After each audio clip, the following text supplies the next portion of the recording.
everybody. Welcome and thank you for coming. I also want to thank Tracy Graham, the Adult Services Librarian, for providing this opportunity for me to teach and for you to learn, hopefully, something new about the human body. My name is Natalia Dashkovskaya. I also go by Natasha because in Russian culture, Natasha is actually a nickname for Natalia. So in Russia, every Natalia is Natasha and vice versa. And the reason I'm bringing it up because on my website, there are two names so people don't get confused. Just a little tidbit about, something different. I own the Upright Posture Fitness Studio in Hudson. I work from my own house. And I work with people with chronic pain, helping them to restore their alignment so they feel better. And by education, I actually have a master's degree in electrical engineering. And most of my life, I worked in the corporate world. I work with computers. But in around 2010, I had a lot of my own issues, and I was a client, I was looking for ways to help myself, and I came across this concept of postural alignment, which really changed my life. And for personal reasons, I had to start working in a corporate world, and I did some training and started doing it professionally, helping other people to get better.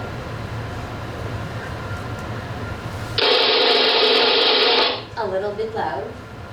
So, but I have to say that this class is not a substitute for professional care.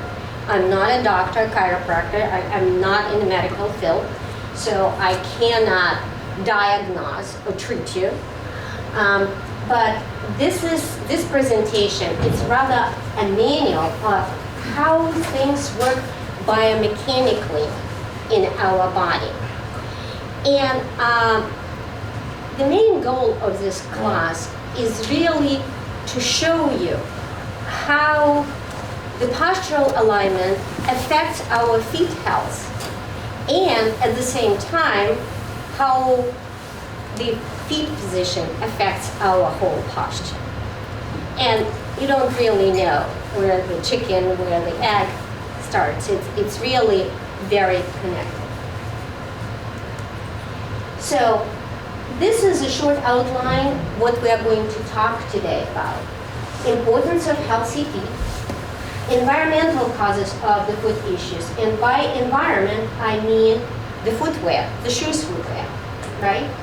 Then how sitting, standing, our posture and gait affect our feet health. Then we'll talk about solutions, and I'll provide some resources. And we also have some short break in between because sitting is not good for us, so we need to break a little bit so to allow you to walk around a little bit just to be healthy. So, why foot health is so important? I assume since you are here, most of you must have some foot issues. And foot issues usually come with pain.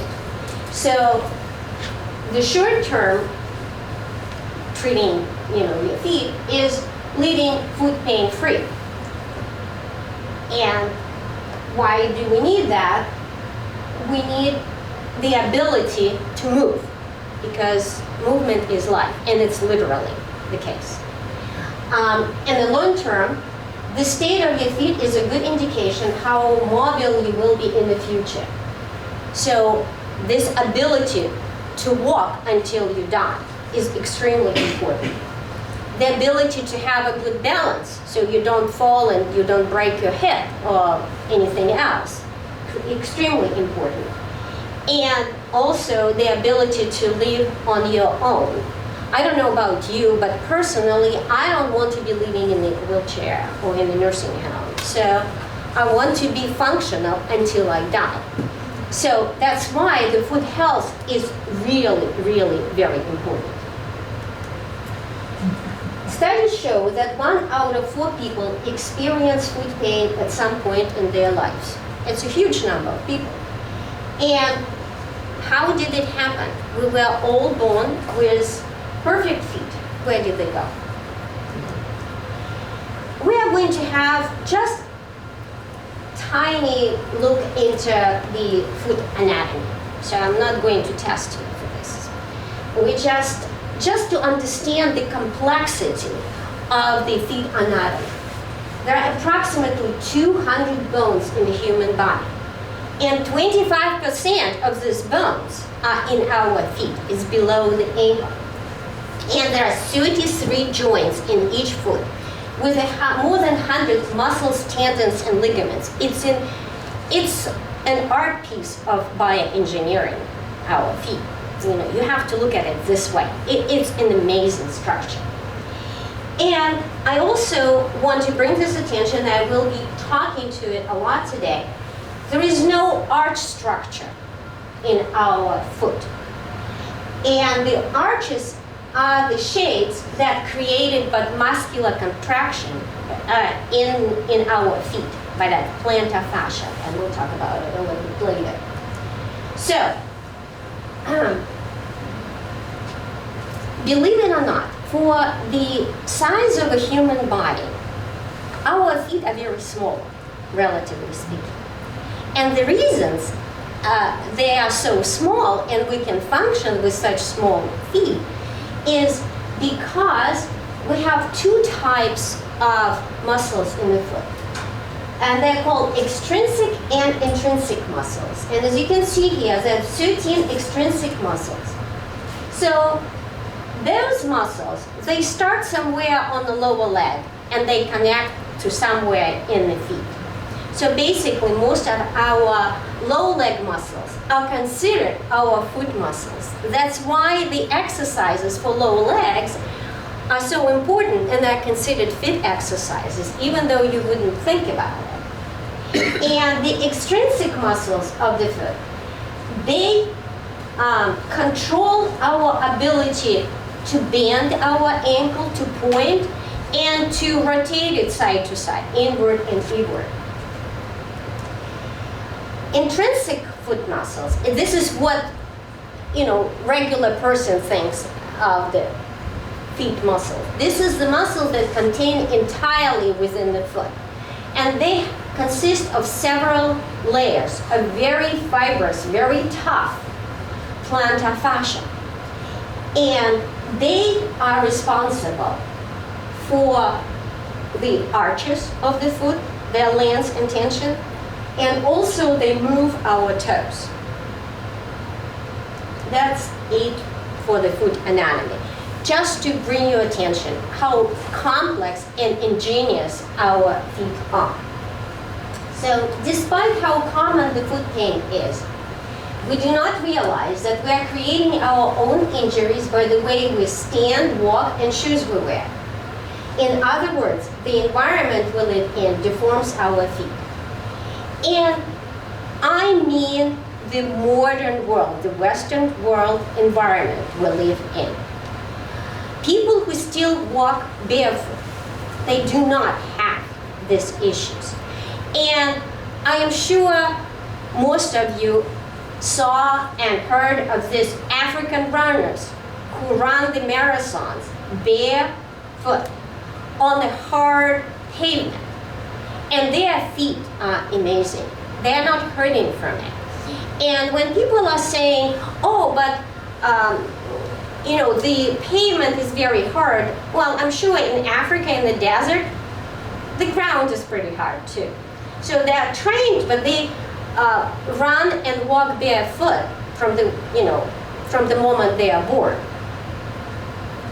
So, and I also want to point that it's not our fault that we have these feet issues.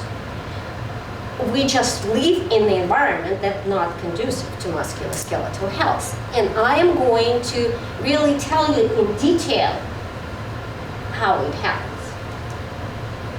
So, this is the ideal foot shape.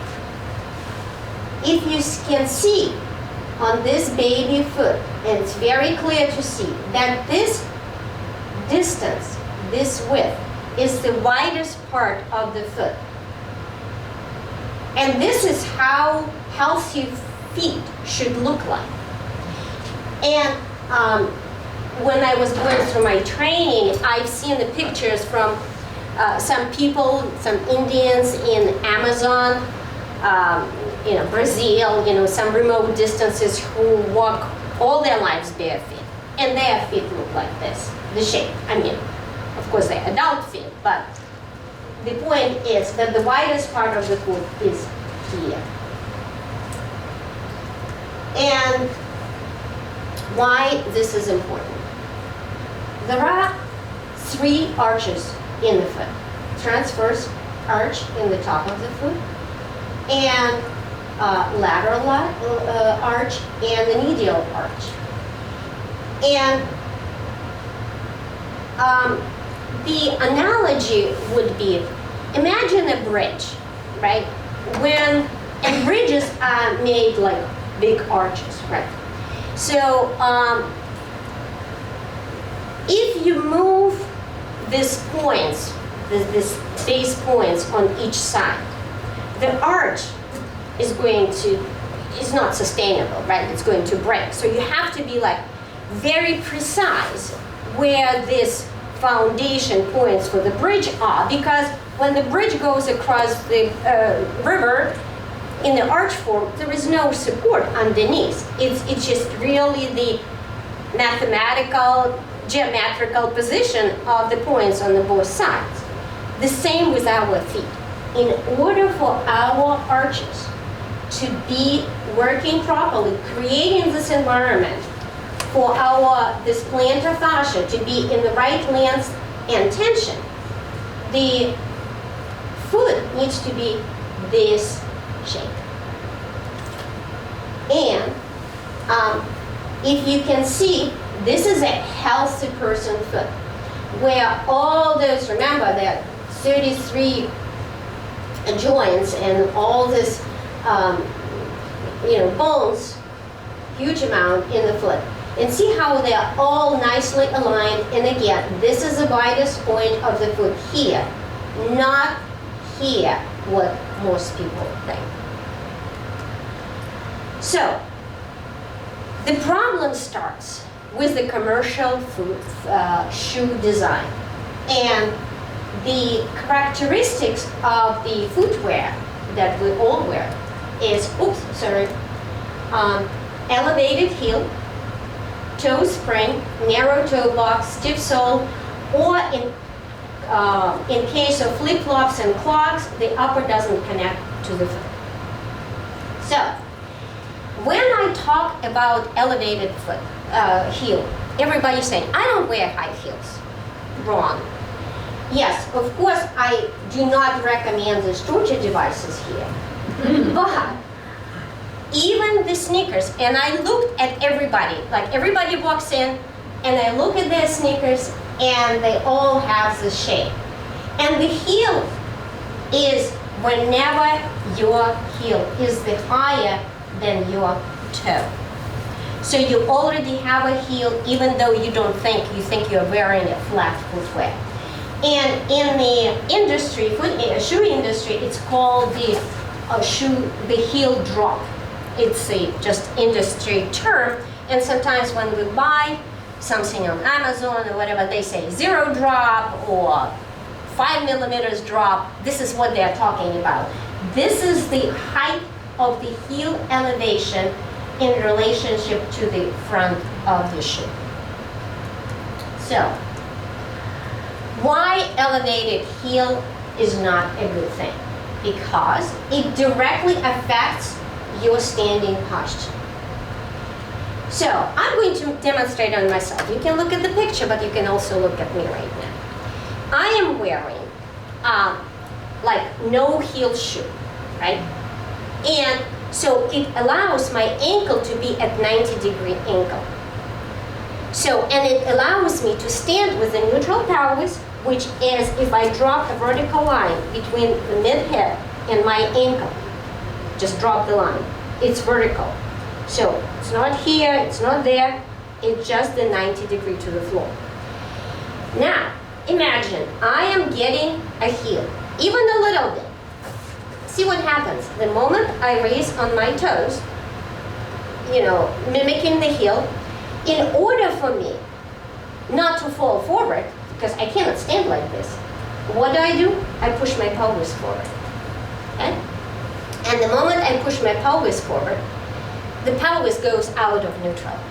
And it cannot support the spine in a neutral position because it pulls through the sacrum, it pulls the spine into misalignment.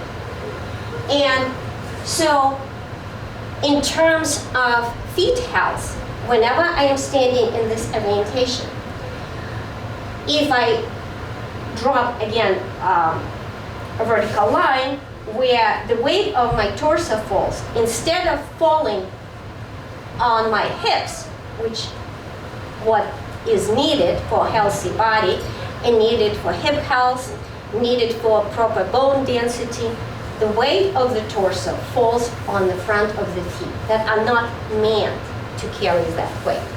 So, and it changes, so it overloads that transverse arch and makes it weaker. So you are working immediately now on weakening your arches. Now, even though it's not the knee class, I'm also going to mention that this standing position with the pelvis pushed forward immediately engages the quads. And the quads connect to our kneecap. And so it engages, so it tightens the quads, and the quads lift the kneecap. So then, when you walk in this position, and by the way you walk, this is the way you stand, this is exactly the way you walk. So, and the kneecap supposed to glide over the knee joint when you move, and it needs certain range of motion. But imagine, instead of being here, it yanked up the quad, so when it starts moving here, it starts catching the knee capsule inside the knee capsule, and it starts wearing the cartilage. So it directly affects your knee health because it's creating this friction and creating arthritis in the knee. And of course, it doesn't happen immediately. It happens over long term, but it does. And also, when you are in this orientation with the pelvis, pushed forward, you have more length when you are aligned. So when your ankle is on the same line with the hip, with the shoulders and the ear, which is impossible in our modern world. I've never seen a person who has this perfect alignment. But at least between, this is achievable, this vertical line between the hip and the ankle. You need more length here than when you are standing with pelvis tucked under. You can see, see I have this knee pants, and when I'm here, see all these wrinkles? So this is excess of tissue. This is exactly what happens to the tissue. And when I move my pelvis where it should be, these wrinkles disappear. And unfortunately, what happens with this standing orientation, our bodies work on the conservation of energy principle. And maintaining a certain muscle length requires more energy. So this built-in mechanism that we have no control of inside of our bodies figures out that, okay, we don't need this whole length. And the body starts literally removing the muscle tissue. So it literally shortens the muscles, the posterior leg muscles, when you are constantly standing in this position. And adding sitting, which we'll talk later on, which also shortens the posterior leg muscles, creates a really bad situation for overall alignment.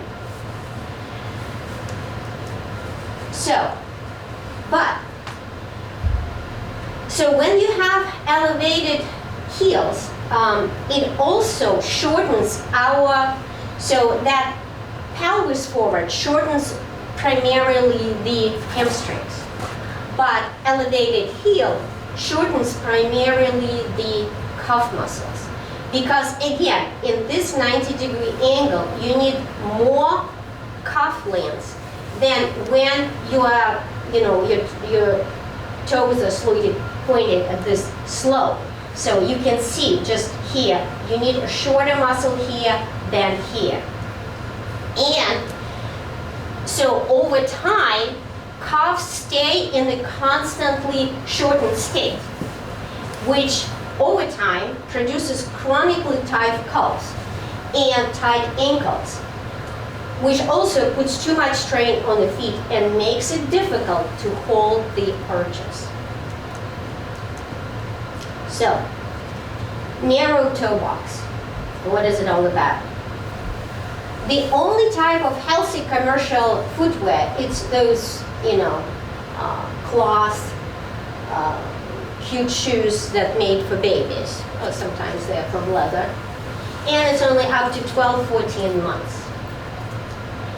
But somehow, somewhere in the history of humankind, humans decided that having this, wide shape of the feet is not pretty. Go figure. So they started making, narrowing the toe box again and again and again. And so, starting from a ripe age of about a year and a half, they start making shoes that are actually extremely detrimental to babies' health. So, and shoes become torture devices because they have all the characteristics of the adult footwear. So they have a heel, where the heel is about higher than the front of the shoe. They have toe spring, and we'll talk about this feature a little bit later. And they have this narrow toe box. So, when the shoe mimics the shape of our feet, all our joints here are happy, okay? And then they have a chance to develop the arches because they are, the shape of the foot. This is anatomically correct position. But when you put a foot that is wider than the front of the shoe, you start bringing the toes together. And they start bending. And the most common immediate result of this foot shape, and by the way, I've seen so many people because I've been teaching these classes for 13 years and I work with clients. And it's just so common when people take the shoes off, their toes still stay together even when there is nothing constricting, because our bodies are extremely adaptable, and it's a blessing and a curse at the same time. Because of this ability to accommodate, the change, whatever happens, you have the, trauma, or, you are sick, and some muscles cannot work properly. Our body has this ability to recruit other muscles to pick up the work of, non-working part of the body. But this ability to adapt is also very detrimental, because then if you're constantly pushing the toes together, the feet becomes this shape. And why it's bad? Well, it changes your gait pattern. For one, it changes your arches, and then the big toe joint is completely inappropriate spot. So when you walk, you're constantly hitting then the big toe joint here at the wrong spot. So the way you load it incorrectly, and creating a bunion, which is actually a protective body mechanism to protect the joint from breaking. We look at the bunion that this is a disease, this is something we need to remove. But in fact, the underlying reason for bunion is to protect you, to encapsulate your joint into some hard tissue so it doesn't break, because you're constantly overloading. So what is the toe spring? If I were to take somebody's shoes and to put it here on the table, I actually took a picture, took a picture of my husband's old sneaker.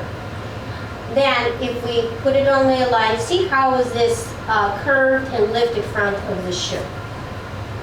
So what it does immediately, and I'll tell you later why the industry does that. We take it as a fact that the commercial footwear all has this toe spring. So why it's bad? Well, it makes the top of the foot too short and tight. And it stretches constantly stretches the plantar fascia on the bottom. It's like if you take an elastic and constantly stretch it, then at some point it just cannot go back because you don't allow it to contract. And this is exactly what happens to the body, to our plantar fascia on the feet. It becomes too long and too weak, so ruining our arches.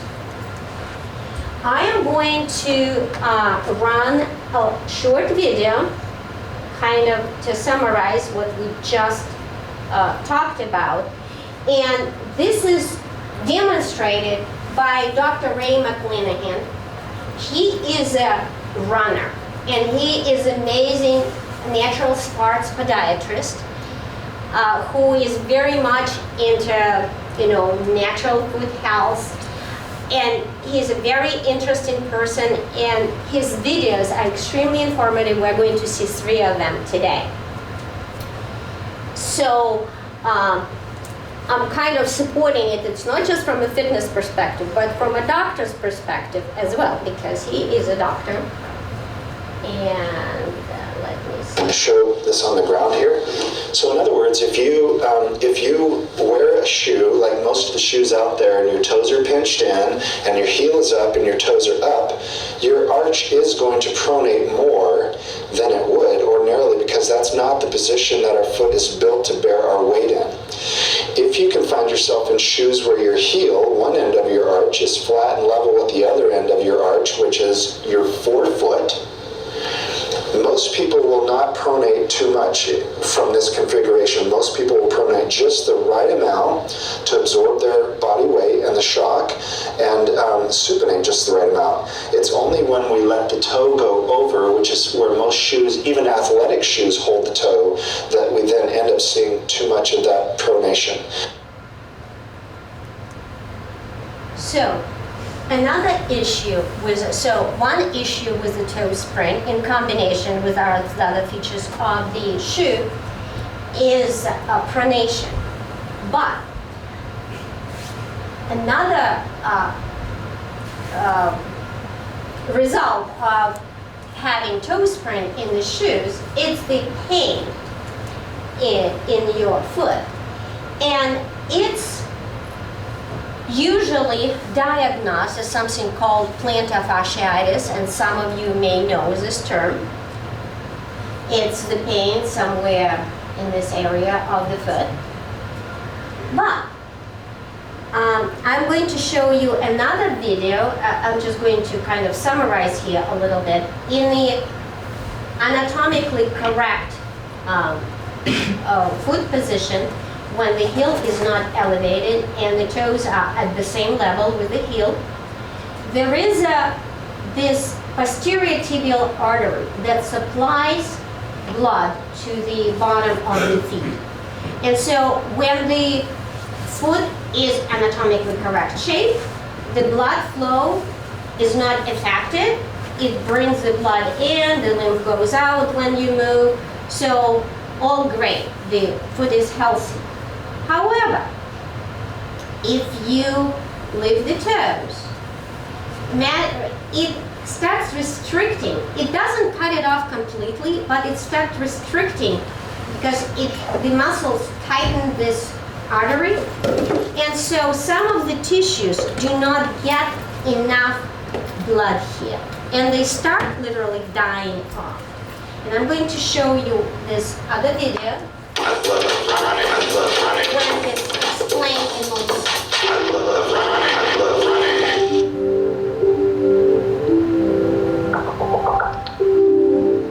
The most common thing I see in my practice, 40% of my practice every day, is plantar fasciitis. All of us have a very strong fibrous band on the bottom of our foot. It starts here at the heel bone. It's as wide as the heel bone. But then as it courses the bottom of our foot, it spreads out into 3 bands. It spreads out into a lateral band, a central band, and a medial band. For years, more and more Americans have been getting pain, typically right here on this bump, and less commonly in the plantar fascial ligament itself. And those people wake up first thing out of bed in the morning, they put their foot down, and oh my gosh, it doesn't feel good. And they will hobble around a little while, and blood flow gets in there and it warms up. Up until 3 or 4 years ago, we were calling this plantar fasciitis, which if you know what ITIS is, it's inflammation. So whatever body part has an ITIS, tendinitis is an inflammation of a tendon. We thought in the past that these people were pulling their ligament off of the heel bone and making a bone spur, and that was what was causing the problem. So for years, we would jack up the arch to try to stop the pulling of the heel bone. When that didn't work, we would inject with cortisone, we would give pills, and we'd send to therapy.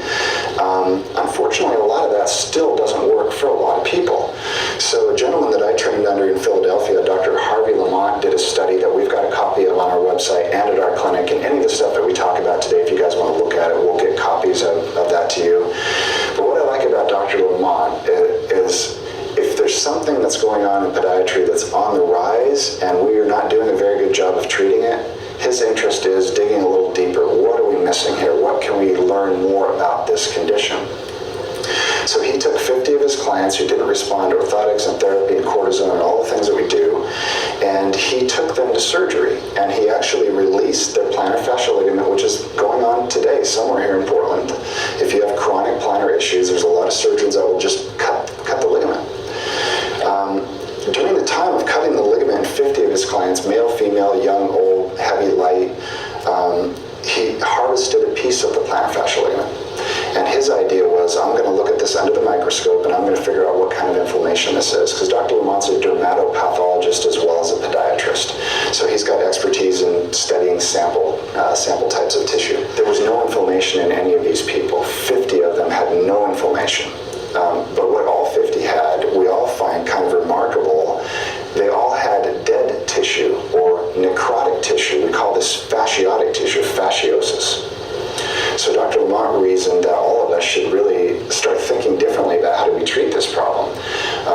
And to your question, what Dr. Lamont found is something is shutting off blood supply to the medial calcaneal tubercle, because that's the only way your body gets dead tissue. It's not being regenerated. The best example of dead tissue that I see is in folks that get gangrene. They literally don't have blood supply, their body part dies, gets cut off. That's the prime example of fasciosis. But what Dr. Lamont found when he took these tissue specimens is there was no blood flow getting out into it, I should say, and there was no blood flow washing the stuff out. When your big toe gets pushed over towards your second toe, tapering toe boxes, and lifted up, toe spring, whoever we use as our example will notice that we will all see the medial part of their heel tissues will be pulled distally. So in other words, as we take the toe and put it into that shoe position, everybody in my clinic can see how the muscles back here pull this way. The problem with that is if you feel the pulses behind a person's ankle, that's their tibialis posterior pulse, that artery has to go under a specific muscle on the inside part of the arch, and that muscle is called the abductor hallucis. Abductor hallucis is a triangular shaped muscle right here. This is its tendon. It attaches out here on the end of the great toe. When shoes push the toe over and lift the toe up, this tissue is being yanked that way. The blood supply is right here. Sure. Yeah. So essentially, if I bring my toe over and I lift my toe up, you guys can see those tissues changing. Can you see from where you're at? So what Dr. Lamont reasoned is the blood supply here has to go under the muscle and retinaculum to supply this area. And what he further reasoned that I agree with is when your great toe is over here, we don't completely cut off your blood supply, but we cut off enough of it so you're not infusing and you're not washing the stuff out. And the way we cure plantar fasciitis is we change the footwear. We actually don't really do anything to the patient's foot other than stretch the top of the foot again, because you'll notice this is putting those muscles into that shortened position. I'm forcing blood out of the foot. So this is one of the stretches that we do, and so now we call this plantar fasciosis. And we've got an article on the website called Plantar Fasciosis that talks through the shoe characteristics. It talks through, we also use a metatarsal pad for that too. Many of these conditions where the foot is being stretched like this, we use a metatarsal pad to extend those toes. We're not using an arch support or an orthotic back here to tilt the foot. We're actually empowering the foot to use its front part of its foundation. This is the front part of your arch. This is the front support end. This is the back part. Your calcaneus is the back part. If both of those are flat and level and the front part spread out, as we talked about, that foot's really not going to move. But as we're talking about, most of us are here. So wobble, wobble, wobble, knee pain, hip pain, back pain, fasciosis. So, I hope it's quite convincing what he's talking about, this narrow toe box and toe spring, but there is another characteristic of the shoe, of commercial shoes, that are thick and stiff soles. And this is where I'm going to explain why the shoe industry needs to make that toe spring. When you walk barefoot, our foot is flexible. It can bend through the whole surface, through the whole sole.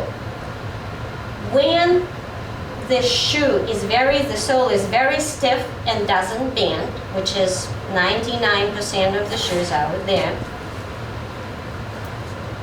in order for your body to make this distance that it normally, foot that bends, can easily make, now it's stiff, it doesn't bend. So the shoe industry makes the foot shorter by lifting the front of the foot. So now you need to clear a shorter distance. This is why the toe spring comes into play, into shoe design, because shoes are designed with very thick soles. But besides toe spring, what is so bad about having these comfortable, especially cushy inserts, they're very thick, and people think, the thicker the sole I have, the more comfortable it is for my shoes. Well, in the short run, it may be comfortable, but in the long run, it decreases your foot sensitivity, which directly affects your balance. In order for our brain to correctly assess the terrain we work on, we need this input from the feet about the state of the terrain. So, for one, we are working on flat surfaces 99% of the time. And we don't see it as a crutch because it's an infinite flat.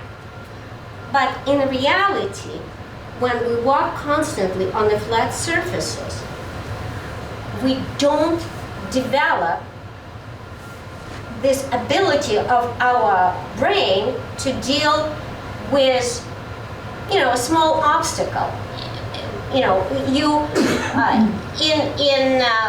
If we are living in nature and walking bare feet, we would be walking on tree roots and pitches and small elevations and rocks and all sorts of uneven terrain.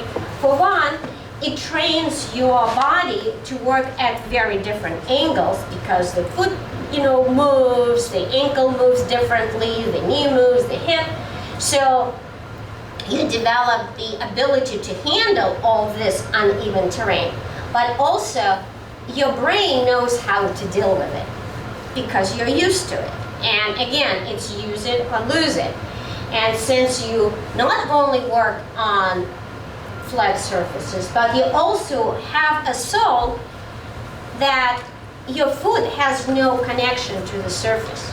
So you're not sending the signal to the brain all the time, you know, how to deal with it. You're not training this balance ability. And then when we get older, and it's not the age per se, it's the length of the time when you were not using this ability that results in you drop something on the floor and you're walking and all of a sudden there is maybe a small toy or ball or maybe even just a candy wrapper, but it's enough for your body to get unbalanced. And why you don't want to be unbalanced? Because it leads to falls, and the older you become, the more dangerous the falls are.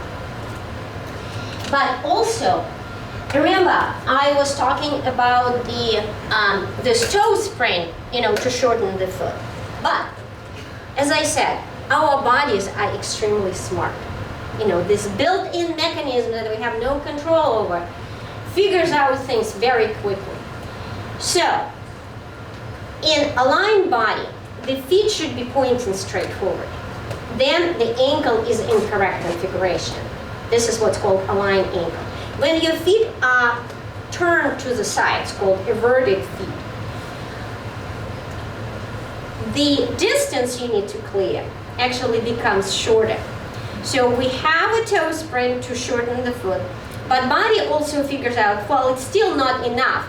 It requires too much work to make this straight foot position step.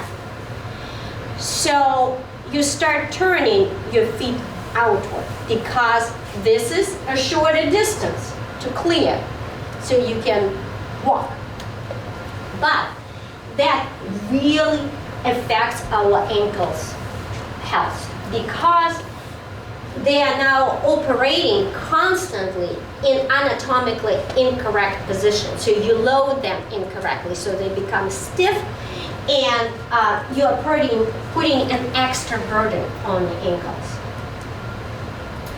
And the last characteristic of the footwear is when the upper does not connect to the foot. The older people become, and even when I was young, I loved flip-flops. It's just so easy, you know, you just put your foot, you know, like it takes milliseconds to put the flip-flops on. And when people get older, they also have problems bending, like, oh, I need to tie my shoes, I need to bend, and the bodies are so stiff, it's just so difficult. So clogs become kind of the shoes of choice. But the problem is, in order for this footwear to stay on your feet, so that your feet are not falling out of it, you need to grip your toes. It's just, you may not even feel it, you don't think that you are gripping, but you are. That's why so many older people, especially women, who have this huge preference for the footwear that is easy to put on, they develop this hammer toes. And it's a painful condition, and then you cannot fit into many of the shoes, and it's ugly, you know. So, but in terms of overall health, it also affects your balance, wearing this type of footwear all the time. So, I already kind of talked about it, that the foot shape, position, and mobility affects the way we walk. So, in order for us to make a step, our heel strikes the ground, right? Then the foot becomes flat, then you need to lift the heel and then you need to lift the toe. And for that, for this to function in the right way, you need the correct foot position. As I already mentioned, it's when the feet are looking straight forward rather than looking to the sides. But in order to have this ability to walk like this, all the structures of the foot in the lower leg need to be mobile enough to function in the right position. So,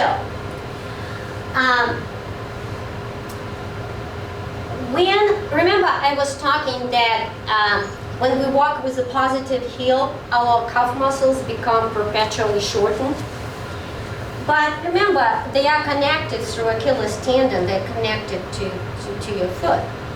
And also you have these everted ankles, and they often not symmetrical. Like if I asked everybody to stand up and just, stand comfortably and look at your feet, usually it's one foot is more out, and the other one is less. They're really at the same angle, but they are just not looking straight. But it makes very inflexible ankles. And many people, many clients I see, they just do not have this ability to dorsiflex, in other words, to bend at the ankle. And then affects our gait. And also, when we are working with the turned out feet, and remember the toes are pushed in, and the feet are in this orientation. What do you think it happens when you make that step? You're hitting that big toe joint all the time. And very often it leads to a bunion. So, I already mentioned that when you're standing with the pelvis pushed forward, this vertical line should connect in the aligned body. It should be here. The pelvis needs to be here. So to create this vertical line, instead, this weight of the torso falls on the front of the foot, ruining our arches. But it also, as I already mentioned, it shortens the muscles on the back of the leg. So it's one part of the equation. Another part of the equation is sitting. And when we are sitting, and this is very typical sitting posture, it's actually better than many sitting postures, you need less muscle length here than when you are standing. And again, I used to give this little questionnaire to people. How many hours a day do you sit, including car, work, eating, entertainment? And rarely it comes less than 12 hours a day. So when you just start counting all that, it's amazing how many hours a day we sit. And again, our bodies, this built-in mechanism, when you're sitting, you need less posterior leg muscles. And it just starts removing it. And there was a very interesting research that in some people, the length of the muscles on the back of the leg, you may lose up to 18%. Imagine, it's like the fifth of the normal length of the leg in people who sit a lot. And also adding to this problem is walking and standing in this orientation, which also shortens the back of the leg. Why it's so bad? In order, and we are talking not just about feet here, we are talking about the whole body. We need this length on the back of our leg in order to have neutral pelvis. So then we can have, during walking, something called hip extension. It's when the femur, that thigh bone, goes behind the pelvis, and the pelvis stays in neutral, and you go back. And it creates this range of motion, proper range of motion in the hip joint, which is extremely important. But if you're walking in this orientation, and then in many people, the more you walk in this orientation, you also start bending the knees. So I'm sure you've seen these people who walk like this, and then they start shuffling, okay? Well, it's a huge load on your knees, huge. It also affects your feet, but it also puts the spine in a it flattens this lumbar curve, this posterior pelvic tilt. So you start having all sorts of spine issues. So it's not just about the feet. I want you to realize it's the whole body alignment issue what people need to work on. It's not just some little exercises like move your toes and somehow you will restore your feet health. It's really changing the way you look at the whole body alignment. So, I hope I was able to convince you that most types of the modern commercial footwear will deform our feet one way or another by having an effect on intrinsic or extrinsic foot muscles, sensory and motor nerves, blood circulation, and lymph flow. And as a result, we talked a lot about bunions, hammer toes, Morton's neuroma. This is like direct results of those toes pushed together. It's protective mechanism. The tissue are so squeezed here, so some blood vessel is really, pushed together. The joints are pushed together, so the body creates a mechanism, creates this little cyst to spread the joints in the foot. But it's a very, very painful condition. So then, ingrown nails. Imagine if the front of the shoe is constantly pushing into your nail, big toe, of course you're going to have ingrown nails. Heel spurs, it's the same issue as with plantar fasciosis. This is kind of, again, really related to this limited blood flow to this area. Shin splits. It's a very painful condition. I hope nobody has it, but it's a result of kind of torque in the low leg. When the foot is inverted this way and then the thigh muscle is trying to rotate this way. So it creates this undue tension in the front of the low leg, creates very painful condition with micro tears in the muscle tissue. So, and this is a picture that kind of illustrates that the feet issues are not just feet issues. And it kind of starts from the bottom up.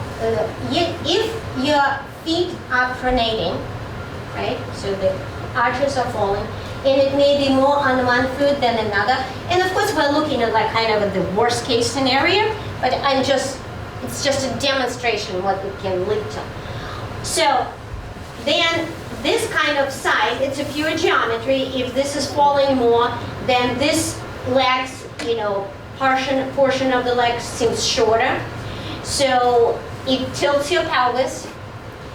It's really not good for your spine when the pelvis is tilted, because pelvis is very tightly connected through the sacrum to your spine.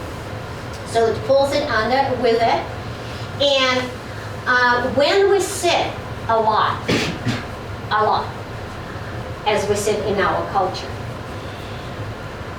it's a very, very typical. In 99% of the people I am seeing, that we all, including me, have something called internal femur rotation. This is the result of this posterior pelvic tilt, the way muscles are connected in the, in this pelvis area. The posterior pelvic tilt usually leads to internal femur rotation. So the bones, our thigh bones, are internally rotated. But at the same time, we are all walking with our feet out, or not all, but majority of people. So it creates a torque in the knee. It's not just a foot issue, it's also a knee joint issue. Because imagine, this is the thigh bone, and it internally rotates. And this is the low leg, there are two bones there, that are externally rotated perpetually. So what happens in the knee joint where these bones connect?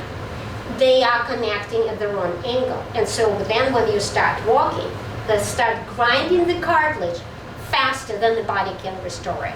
We build up cartilage until we die.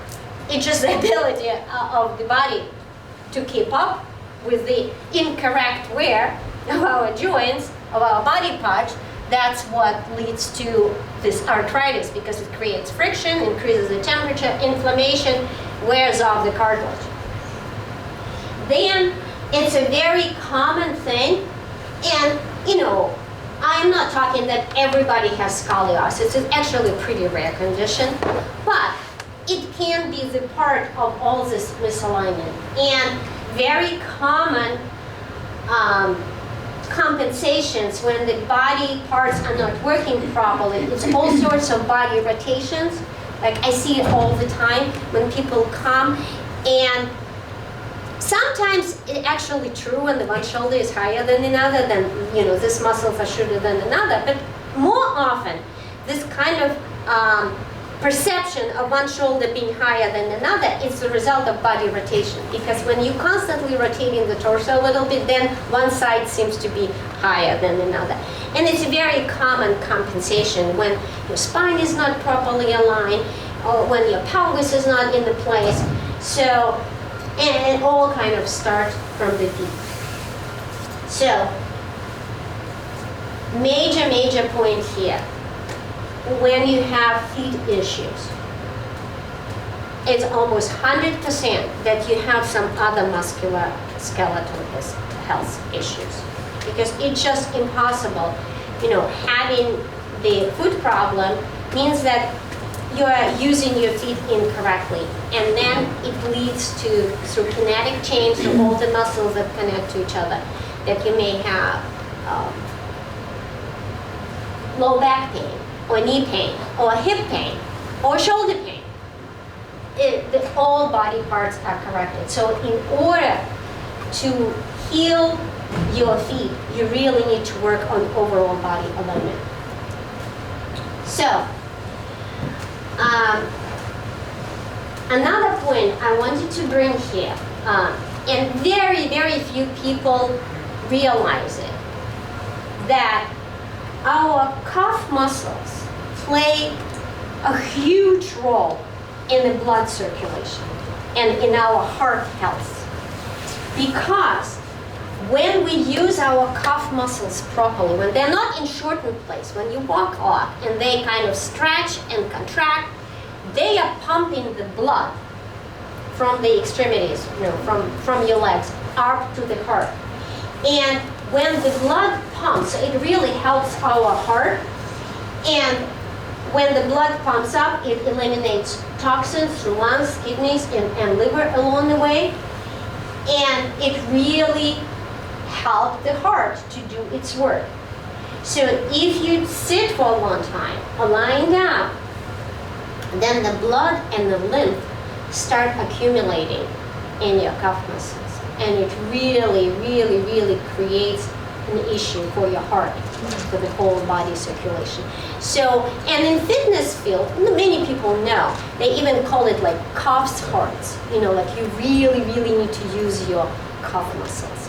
That's why a calf stretch exercise that we are going to do, and I don't know if you're coming or any of you coming, or some of you coming to the foot gym, that's why the calf muscle stretches are considered one of the most important, not only feet exercises, but the overall body postural exercises.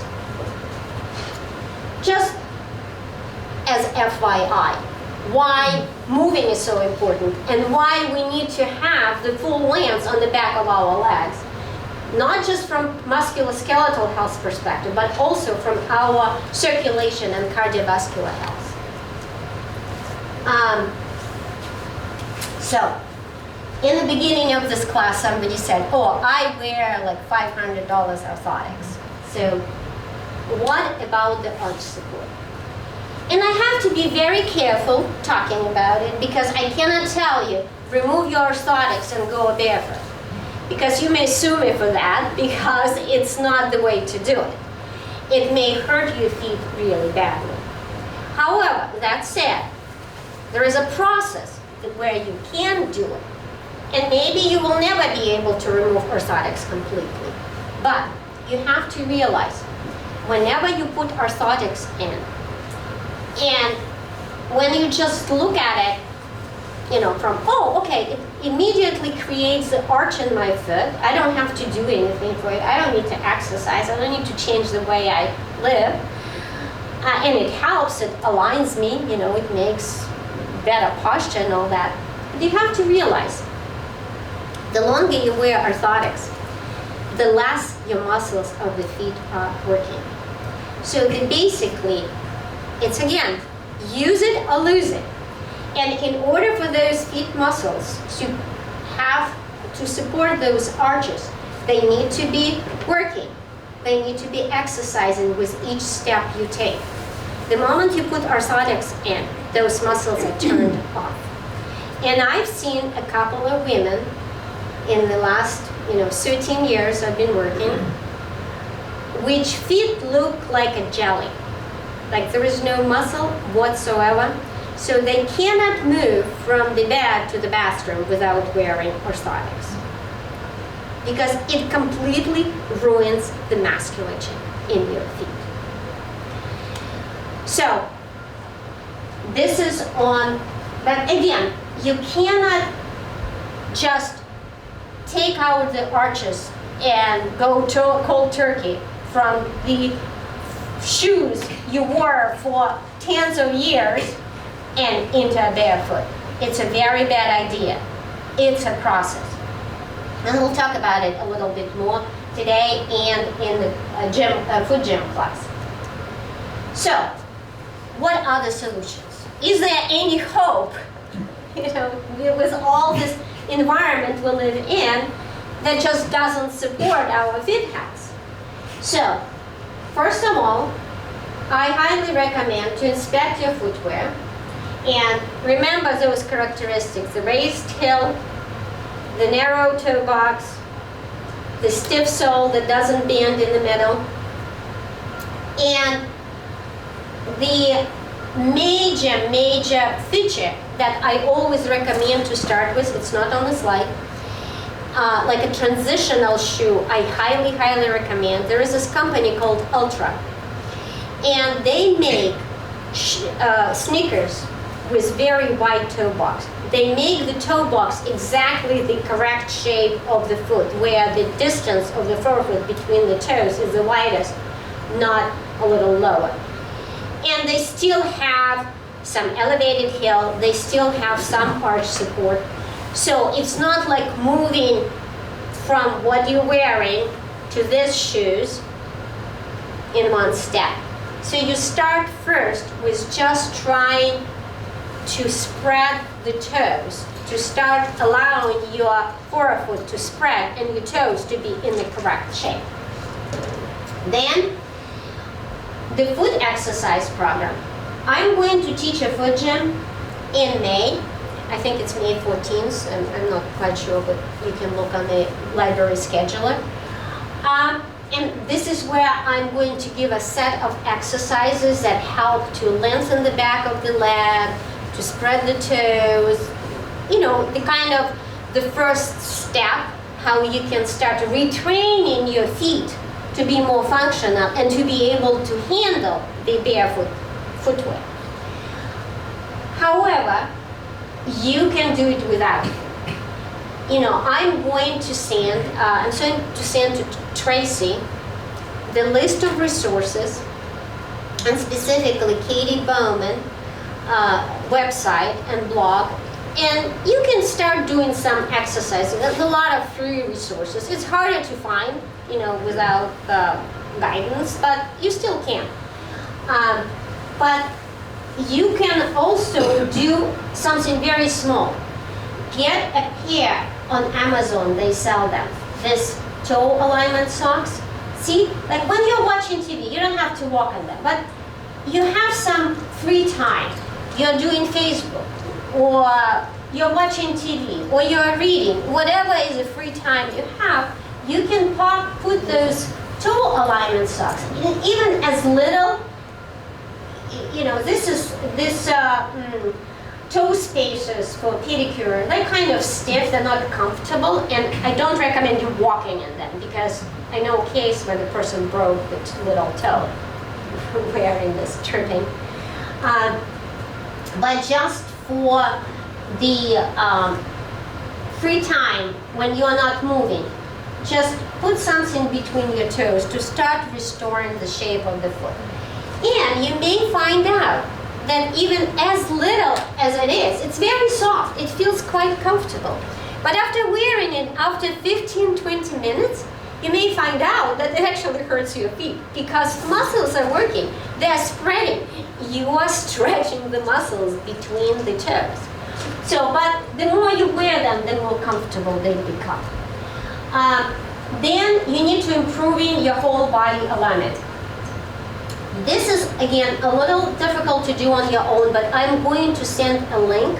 I just don't have enough time during this class.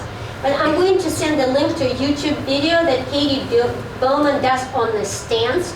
And the most important thing is how to start learning putting your hips in neutral, your pelvis in neutral, having this vertical line between the middle of the hip and the ankle. And it's a very informative video, even though it talks something about, I think it's a little bit misleading title because it says about the stance in your postural alignment in running. It's not about running, it fits for everybody. So don't get like, oh, it's about running, I don't run. No. It's everybody's stance that it's very helpful. Then, remember, I've talked about working on natural surfaces. Even if you have, I am lucky.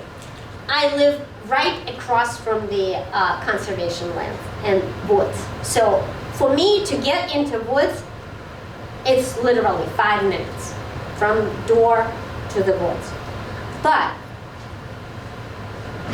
I really suggest and highly recommend, I should say, find some time, even if it's not every day, go in a little park and walk not on the pavement, but even on the grass. It's already slightly uneven surface because it will pay greatly later on because you are working on your balance. You need this feedback from uneven surfaces to your brain. Walk with somebody, like holding to somebody if you are afraid. Really, and try to find not as scary, like where there are a lot of roots, a lot of rocks. You know, you need to judge for yourself, but just start introducing your body working not just on the pavement, not just on the floor, but on something a little bit uneven, even if it's just a grass. So the easiest thing to do is actually to find some barefoot time at home in the safety of your own house or an apartment. Just take your shoes off. You can put those gripper socks on, that have this little surface like they give you in the hospital, so you're not sliding.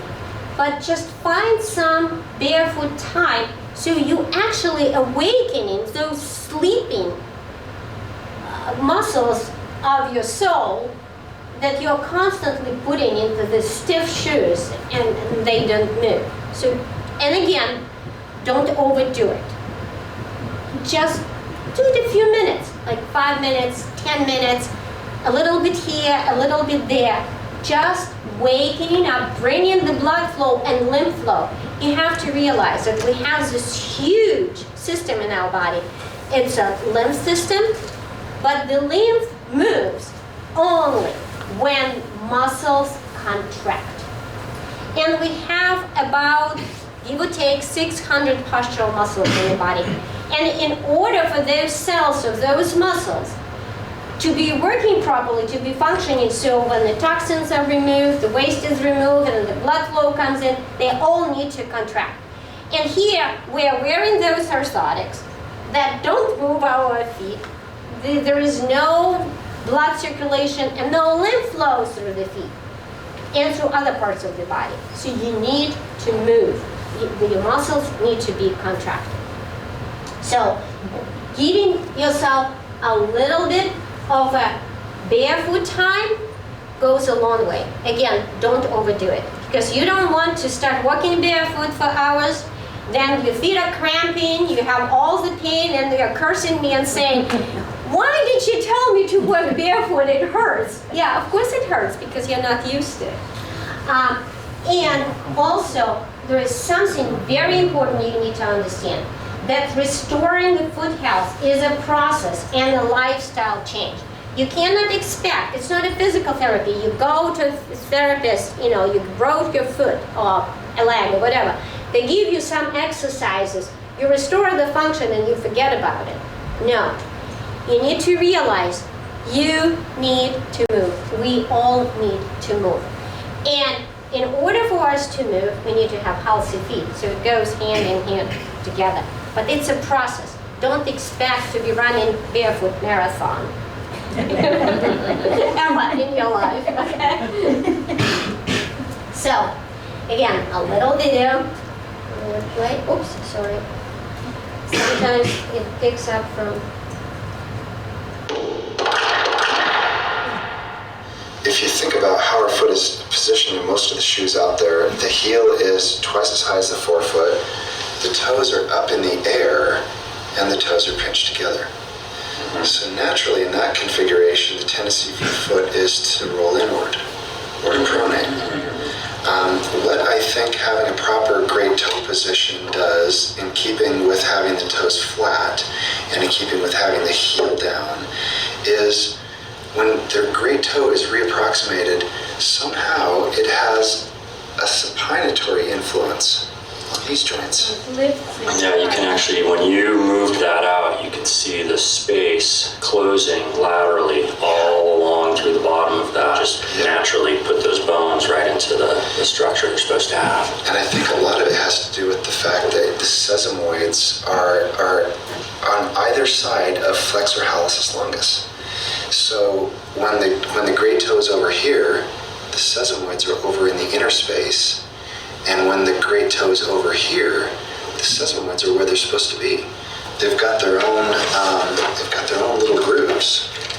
And again, sesamoid means floating bone. So when you're looking at a skeletal model like this, they always show them fixed, but these two little blue dots are actually mobile bones that will float depending on where that flexor tendon goes. Exactly. And this is what we see when we look at a X-ray of the foot, top to bottom. And so essentially what we're trying to do is, by getting the great toe over, bringing the hallux around, brings those sesamoids back in under. And a lot of the times people get bunion pain not just because they're rubbing over here in their shoe, they get it underneath because that cartilage is getting eroded. That's essentially a tripod between those two dots and the tip of the toe. And so if that tripod gets out of alignment and it starts rolling, and people are constantly falling off that front side. That's brilliant, Harry. If the tibial sesamoid, which is supposed to be here, is actually on the crista, or where the lateral one should be, you're absolutely right. That first bit's going to either pronate, appears to be a multi-segmental collapse based on that toe being in the wrong position. You can see how the sesamoids are now where they're supposed to be. Okay. And this is the correct toes appliance here. Notice that the phalanges are lined up with the metatarsals, like they're supposed to be. Notice the flaring, as opposed to the straight or the tapered. So, and you can see how that sesamoid is right under that most important weight-bearing point. Yeah, exactly. So this video I wanted to show you in order to mention something called correct toes. It's this little silicone inserts that Dr. Ray McClanahan sells on his website. They're very expensive.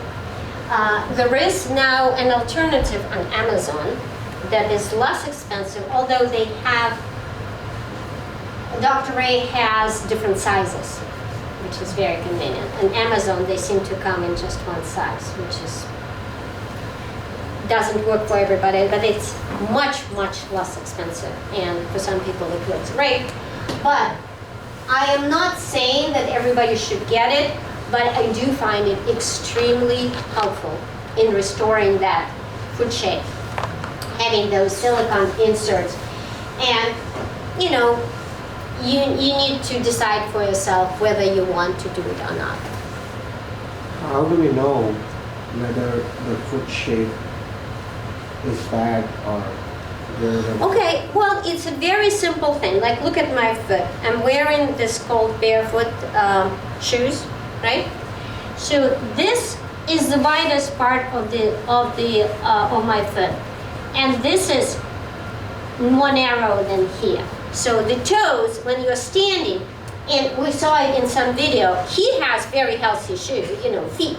And I'm going to send a link to those videos so you can compare your foot shape to what you have. And also another thing you can easily do to kind of see if the shoes that you are wearing actually, good for you or not.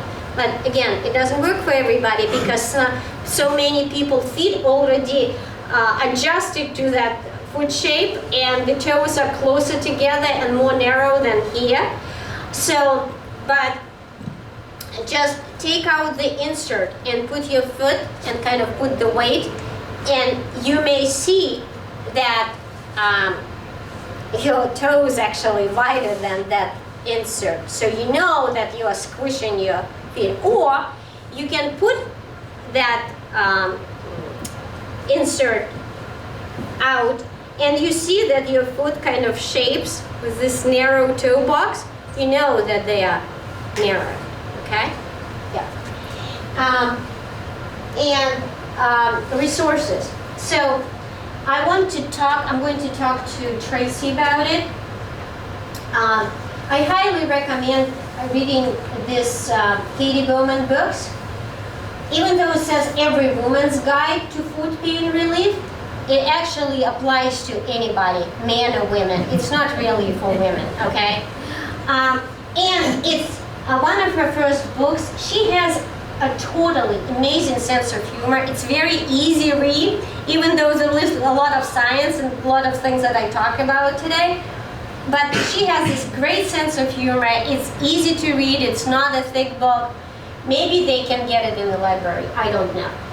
There is this book that's called Whole Body Barefoot. It's specifically about transitioning to a barefoot footwear. So if you are very serious about your feet health, I highly recommend reading this book because they do. Oh, Tracy is here.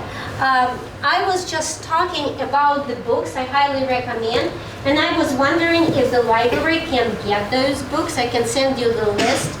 And they do have also ebooks, so maybe you could get that if there is an interest, so rather than people buying them, they may get it maybe at the library.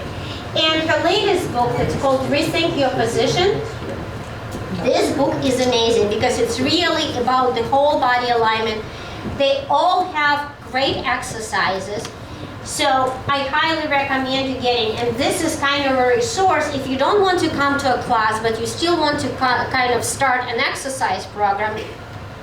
These are your resources, especially starting with this, Every Woman's Guide to Foot Pain Relief. It has very simple exercises that we are, some of them I'm going to teach at the foot gym. Also, a lot of information at the Katie Bowman's website. It's called nutritiousmovement.com. It's not about the food. It's about the food for your muscles, meaning movement for your muscles, like necessary movement nutrition for our body.